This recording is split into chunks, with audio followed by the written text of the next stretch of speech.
Presidente de la CONAIE, Jaime Vargas, rindió versión sobre secuestro de policías durante el levantamiento de octubre de 2019. Quito superó los 50.000 contagios por COVID-19. El alcalde Jorge Yunda cumple su primer día de cuarentena tras dar positivo. Mayor movimiento poblacional, mayor número de infectados. Colegio de Médicos del Guayas pide suspender el feriado de los difuntos e incluso de Navidad por la movilización de personas y aglomeraciones que aumentan los contagios de COVID-19. Video revela cómo acribillaron a un agente de tránsito municipal en el suburbio de Guayaquil. Los disparos alcanzaron a una mujer que estaba en la puerta de su casa. Las noticias en Televistazo con Tania Tinoco y Denise Molina.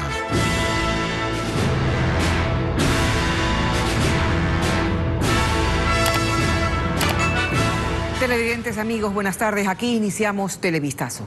El presidente de la Confederación de Nacionalidades Indígenas del Ecuador, CONAIE, Jaime Vargas, rindió su versión en la Fiscalía dentro de la investigación por el delito de secuestro a policías durante las manifestaciones de octubre de 2019. Hola, Denise. ¿Qué tal, Tania? Amigos, buenas tardes. Sobre el mismo caso también fue convocado para esta tarde el dirigente indígena Leonidas Issa. Paul Romero con los detalles de esta diligencia. Al tercer llamado de la Fiscalía y bajo prevenciones de ley, el presidente de la CONAIE, Jaime Vargas, llegó a rendir su versión. La Policía Nacional le denunció, al igual que al dirigente indígena Leonidas Issa, por el presunto secuestro de varios policías el 10 de octubre de 2019 en la Casa de la Cultura durante las movilizaciones en contra del gobierno. A los dirigentes les acompañaron decenas de simpatizantes que irrespetaron el distanciamiento social para evitar contagios de coronavirus. La diligencia duró menos de una hora. Vargas insistió en su inocencia sobre la retención de los policías.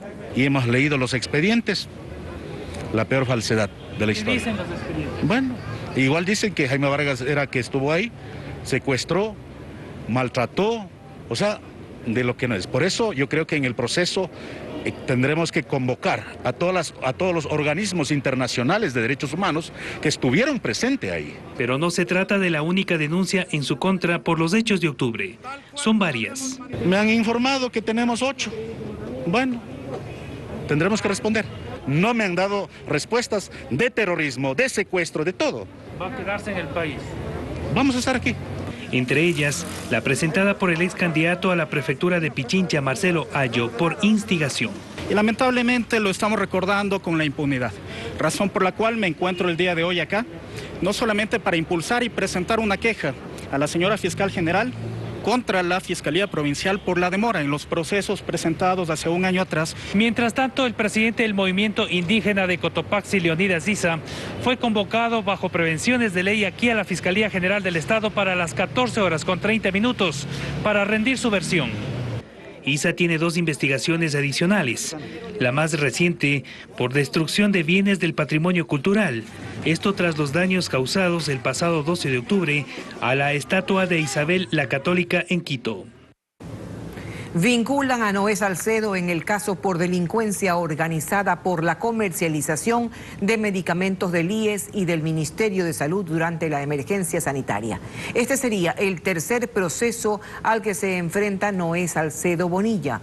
William Young nos tiene más información sobre esta diligencia. William, adelante, buenas tardes. Y hace pocos minutos culminó aquí en la Unidad Judicial del Sur de Guayaquil la audiencia de vinculación por delincuencia organizada en contra de Noé Salcedo Bonilla y un ex funcionario del Ministerio de Salud Pública. La Fiscalía indica que ellos dos serían parte de una red que comerciaba de forma ilegal medicamento que había sido donado al IES y al Ministerio de Salud durante esta emergencia sanitaria. El fiscal César Peña explicó detalles de cómo operaba esta red en la que se vincula a Noé Salcedo Bonilla. En cuanto a la forma de cómo operaba, era de que los mismos sacaban medicina desde un centro, desde un hospital, para lo cual utilizaban recetas de ciertos médicos que circulaban en medios de WhatsApp y estas las utilizaban para justificar la necesidad de medicamentos y posteriormente estos, una vez que eran retirados, ser comercializados por redes sociales. Una vez que finalizó esta audiencia de vinculación por delincuencia organizada, inició inmediatamente otra audiencia aquí mismo en el complejo judicial del Sur, en la que los abogados de los detenidos piden se sustituya la prisión y se cambie a otra medida cautelar. Estaremos informando sobre las novedades de este caso en nuestras próximas emisiones. Buenas tardes. Gracias, William, por ese informe. En otro tema, los contagios continúan en aumento en Quito, pero lo que genera mayor preocupación es que la indisciplina ciudadana se incrementa durante el fin de semana. Alex Ceballos nos informa que incluso se han hallado fiestas clandestinas con decenas de personas en la capital.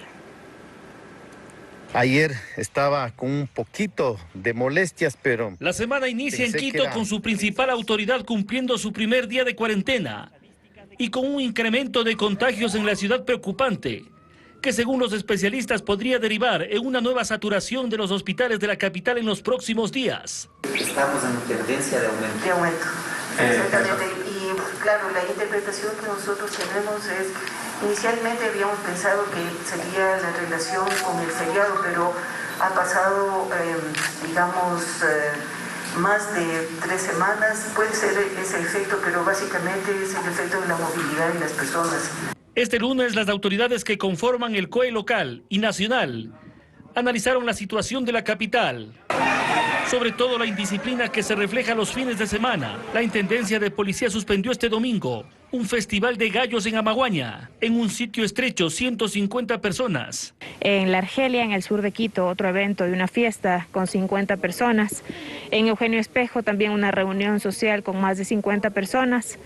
En Cayambe y en Pedro Moncayo también reuniones con alrededor de 60 personas. Entonces, hemos hecho las suspensiones de estos eventos y las clausuras cuando son locales comerciales. Además se clausuraron fiestas clandestinas en Quitumbe, en Calderón, eventos que se promocionan a través de las redes sociales, incluso para diciembre. La acción de las personas en este espacio era realmente una al lado de otra.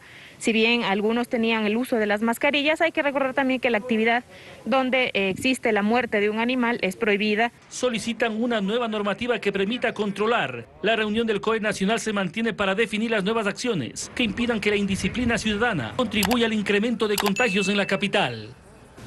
El Colegio de Médicos del Guayas pide que se suspendan las actividades en los feriados de noviembre, Navidad y fin de año con la finalidad de frenar el incremento de casos de COVID-19 en el país. Diego Cuenca nos informa que tras este pedido, el COE cantonal de Guayaquil analiza cerrar los parques para evitar concentraciones masivas durante el próximo feriado. Son miembros del Colegio de Médicos del Guayas que dicen estar preocupados por el incremento de contagios de COVID-19 en el país.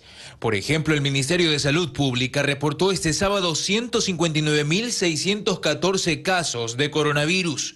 Y el domingo la cifra subió a 161.635. Es decir que durante este fin de semana se registraron 2.021 nuevos infectados. Ante estas cifras, los médicos piden que se prohíban las actividades en los siguientes feriados.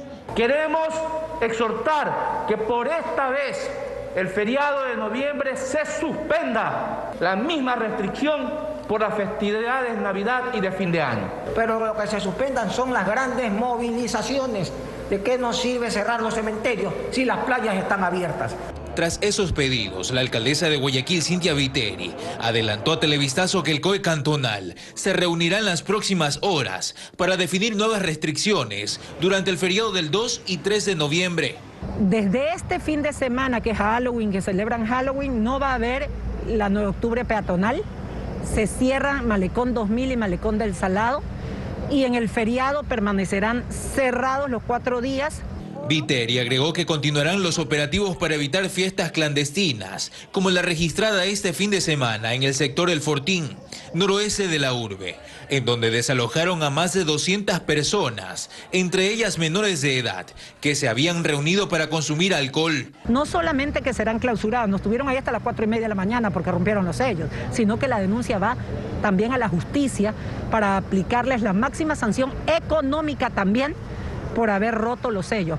Así, la lucha contra la pandemia continúa con nuevas restricciones que se anunciarán oficialmente en las próximas horas.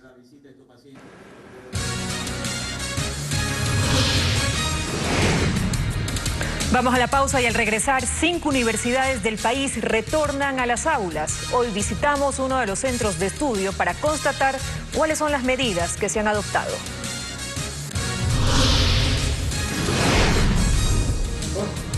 También se revela un video de seguridad que grabó el ataque armado contra un agente de tránsito municipal, quien fue asesinado en el suburbio de Guayaquil. Una mujer que estaba en los exteriores de su casa también falleció víctima de los disparos. Desde hoy, 5 universidades del país iniciarán clases de manera presencial, luego de que el COE Nacional aprobara el plan piloto de retorno a las aulas. Andrea Báez nos cuenta que el retorno será paulatino y opcional. Con distanciamiento y bajo medidas de bioseguridad, los estudiantes de Ingeniería Mecánica de la Universidad SEC Internacional pasan por un chequeo médico para retornar nuevamente a clases de manera presencial. En el país son 5 universidades que fueron aprobadas a través de un plan piloto por el COE Nacional. Estas son la Universidad de los Hemisferios, UDLA, Internacional SEC, Politécnica Salesiana y Ecotec. En la provincia de Guayas, Gilda Alcibar, rectora de la institución, asegura que este retorno es opcional y solo será el 30% del número total de alumnos en varias carreras. El protocolo de la Universidad de Ecotec contempla el retorno para todas las carreras, en todas las clases, eso sí, por el momento en el campus San Borondón, que es donde tenemos la autorización del COE cantonal. Mientras en la Universidad de las Américas, en Quito, en uno de sus campus ya se esperaba a los estudiantes. Aquí, solo una carrera de pregrado y una de posgrado regresará a clases de práctica. Lo mismo ocurre en la Universidad Internacional SEC, donde los estudiantes reciben una charla de inducción médica previo ingreso a los laboratorios, donde se los divide en grupos de 2 para cada práctica. Regresan de manera paulatina. Tenemos voluntaria, por cierto, tenemos un total de 12 carreras de pregrado y 14 programas de maestría. Todos ellos, dependiendo su naturaleza, pues irán realizando determinadas prácticas en determinados momentos.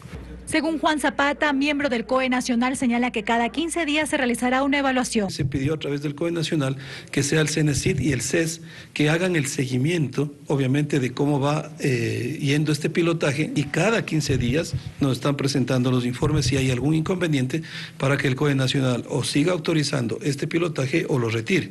Las autoridades recalcaron que las clases presenciales son opcionales, mientras las clases virtuales se mantendrán.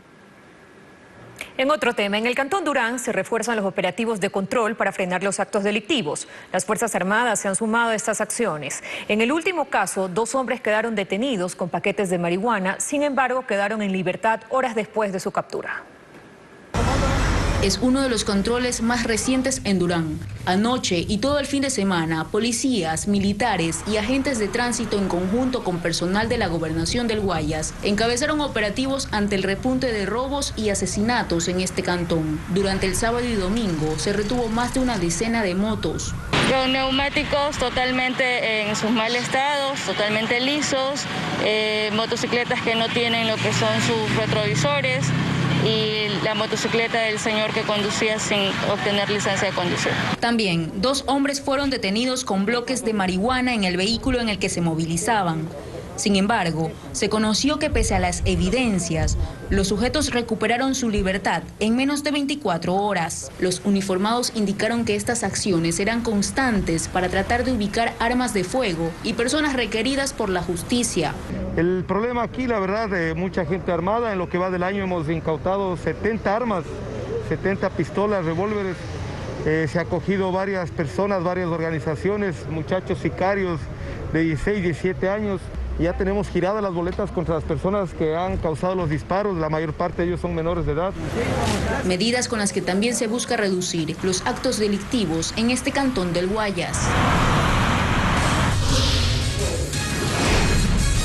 Más adelante en Televistazo, un video revela cómo un sicario persigue a bala a un agente de tránsito municipal en el suburbio de Guayaquil.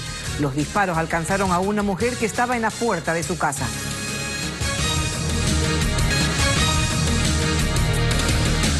Seguimos informando. Anoche un agente de la Autoridad de Tránsito Municipal fue asesinado por un sicario en el suburbio de Guayaquil. Una mujer que estaba en los exteriores de su domicilio también falleció víctima de los disparos luego de que el agente intentara esconderse en la vivienda de ella. Las autoridades investigan el hecho, como nos cuenta José Carlos Alvarado.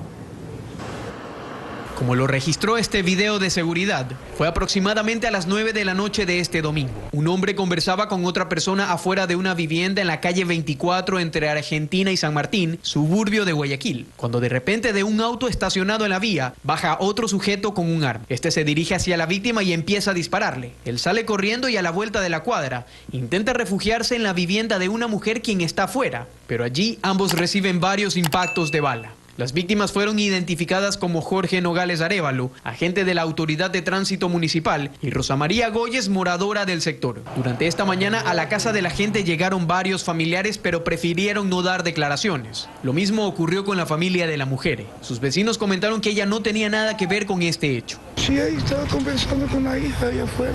No es como que yo me siente ahí, conversar y venga ese man y se quiera meter a mi casa. Ya la venían siguiendo, hermano. El director de la ATM, Vicente Tallano, detalló que se están esperando los pormenores del móvil del crimen. 16 detonaciones de un arma de fuego. La policía ya está interviniendo. De hecho, hay un procesamiento, una investigación penal por ese tema. Lamentamos la muerte de la gente, obviamente por ser parte de la institución y por ser un ser humano. La policía continúa las investigaciones en el sector para recoger más elementos y esclarecer este nuevo asesinato al estilo sicariato. 3 toneladas de drogas se decomisaron este fin de semana en Guayas y El Oro. La mayor parte del cargamento estaba camuflada en un taller en el centro de Guayaquil. El valor del cargamento supera los 53 millones de dólares. Merlin Ochoa nos reporta. La Unidad Nacional de Investigación Antidrogas con Coordinación Europea halló la marihuana en este local que tenía como fachada un taller de mantenimiento y reparación de lavadoras. La droga estaba en 50 sacos ocultos en medio de las máquinas. El operativo se desarrolló este fin de semana en el centro de Guayaquil, como lo indica el subdirector nacional de investigaciones de la policía. Y aquí en la ciudad de Guayaquil se ha incautado hasta el momento 26 toneladas de clorhidrato de cocaína versus las 8 del año pasado. En el allanamiento, 4 personas fueron detenidas. Según investigaciones, la droga salió de Colombia en carros hasta llegar a Guayaquil, ciudad que funcionaba como centro de acopio, pues luego en vehículos con doble fondo era llevada a Perú y desde ahí era enviada a Chile. En el mercado ilegal de Chile, cada bloque de marihuana tiene un costo de $2.000, por lo que el valor de este cargamento supera los 4 millones de dólares. Pero la policía de antinarcóticos este fin de semana también decomisó cocaína. En otros 2 operativos en el puerto de Guayaquil y en el de Machala, agentes de la Unidad de Información de Puertos y Aeropuertos hallaron 1 tonelada de droga que estaba dentro de contenedores y que iba a ser enviada a Europa. Está en proceso de investigación. La intención es no solamente incautar la droga, detener a los que transportan la droga, sino desarticular las estructuras en su totalidad. Si sumamos la marihuana que iba a Chile y la cocaína que iba al continente europeo, la policía le arrebató a los narcotraficantes más de 53 millones de dólares. La pandemia agravó la situación que viven las niñas y adolescentes en el país. Carla Delgado nos explica que las vulneraciones a sus derechos se han acentuado con la crisis generada por el COVID-19. Susana juega con su niña. Ella fue madre a los 14 años producto de la violencia sexual ocurrida dentro de su propia familia. María también fue mamá a temprana edad. Ambas asumieron una responsabilidad que aún no les correspondía. Una investigación reveló que a diario durante el 2019, 60 niñas entre 15 y 17 años fueron madres. Esta cifra podría incrementarse drásticamente por la llegada de la pandemia. Así lo advierte un estudio de CARE Internacional, organización no gubernamental que implementa programas con enfoque de género. Las medidas de aislamiento tampoco tomaron en cuenta un tema de información y educación a la población. Muchas niñas y adolescentes están encerradas con los mismos perpetradores. María del Carmen Ruales, coordinadora de la Casa de la Adolescente en Quito, asegura que durante los meses de pandemia los ingresos de jóvenes víctimas de diversas agresiones se incrementaron en este lugar. Aquí ha aumentado, hemos tenido ingresos, temas específicamente de violencia psicológica, física y violencia sexual. El informe de CARE también reveló que más niñas y adolescentes han sido obligadas a dejar sus estudios para trabajar desde la llegada de la pandemia. Por ello recomiendan que el Estado no solo debería pensar en planes de reactivación económica, sino también en estrategias para resarcir las vulneraciones a niñas y adolescentes ecuatorianas. Hay que continuar con procesos de movilización comunitaria para controlar el virus, pero también para que las niñas y los niños dejen de trabajar y puedan estudiar. En el país viven al menos 6 millones de niñas y adolescentes entre 0 a 17 años.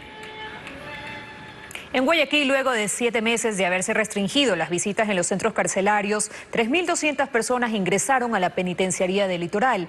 Y esto como parte de un plan piloto para el retorno progresivo de los familiares de los reos y que se ejecuta desde el pasado viernes. Desi Granja con los detalles. En la penitenciaría del Litoral de Guayaquil, al menos 800 personas ingresaron diariamente para cumplir con las visitas íntimas que se reanudaron el pasado viernes 23 de octubre. El protocolo incluye el uso de mascarillas y la presentación del certificado negativo de una prueba rápida de coronavirus.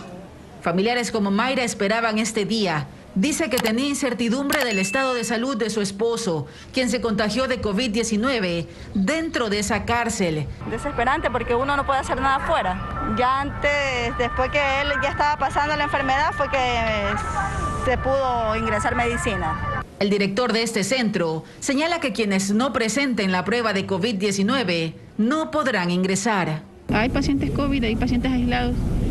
Teníamos hasta la semana anterior pacientes con COVID, pero ya ellos ya cumplieron su cuarentena y ahorita están sanos, se puede decir.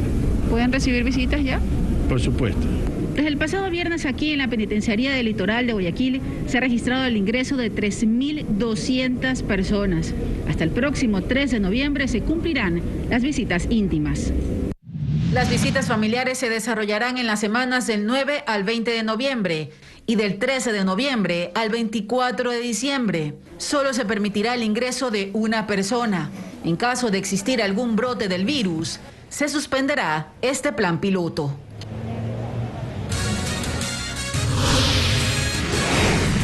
Luego de la pausa, en marzo de 2021 llegarían al país las primeras dosis de la vacuna contra el COVID-19 desde la Universidad de Oxford.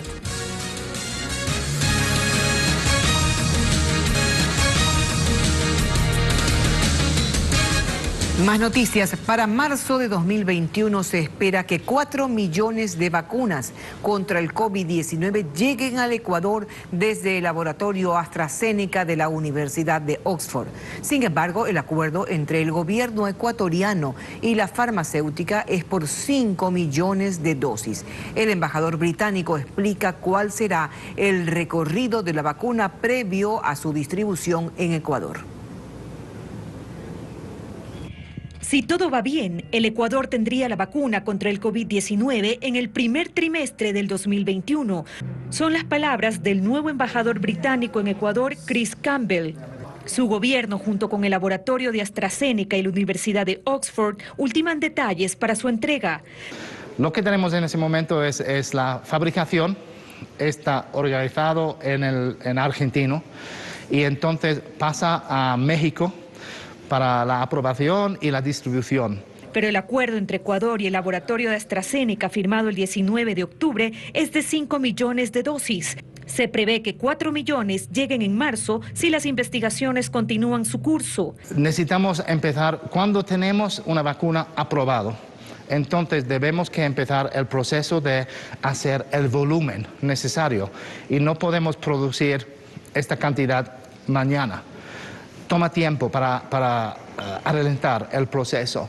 Según el embajador, las vacunas de su país son las más confiables por el nivel de pruebas e investigaciones que ha tenido. Las vacunas llegarán con aprobación de registro sanitario de origen y serán sometidas a un análisis por parte de la Agencia Nacional de Regulación, Control y Vigilancia Sanitaria, ARCSA.